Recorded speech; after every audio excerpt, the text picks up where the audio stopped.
இப்போ அதோட லைட்டோட நெகட்டிவ் லைன் வந்து நம்ம என்ன பண்ணணும்னு பார்த்தீங்கன்னா, லைட்லேருந்து வர நெகட்டிவ் லைன் வந்து பார்த்திங்கன்னா தனியாக சுவிட்ச் போயிடுச்சு. சுவிட்ச் நம்ம மாற்ற போகிறோம்.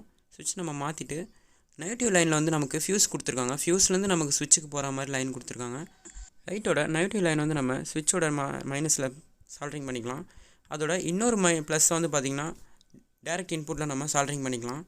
இப்போ நம்ம இதை சால்ட்ரிங் பண்ணியாச்சு. இதோட இன்சுலேஷன் பண்ணிவிட்டு இது எப்படி இருக்குங்கிறத நான் உங்களுக்கு தெளிவாக காட்டுறேன். இன்சுலேஷன் பண்ணியிருக்கேன் பாருங்கள். ஃபஸ்ட்டு பாசிட்டிவ் லைன் வந்து பார்த்திங்கன்னா செப்பரேட்டாக நம்ம டேப் போட்டு இன்சுலேஷன் பண்ணிக்கலாம். அதோட மைனஸ் லைன் வந்து பார்த்திங்கன்னா ஃபியூஸுக்கு போய் ஃபியூஸ்லேருந்து சுவிட்சுக்கு போய் சுவிட்சிலேருந்து நமக்கு டேரக்ட் லைன் வந்து பார்த்திங்கன்னா கீழே அதோட மைனஸில் வந்து நமக்கு சுவிட்சுக்கு வந்துடுது. இப்போ இதோட ஒயரிங் நம்ம கம்ப்ளீட்டாக முடிச்சாச்சு. இப்போ இதை நம்ம ஃபிக்ஸ் பண்ணிவிட்டு செக் பண்ணி காட்டுறோம் உங்களுக்கு. இப்போ இதை நான் ஆன் பண்ணி காட்டுறேன் பாருங்கள். இப்போது லைட்டு ப்ராப்பராக ஒர்க் ஆகுது.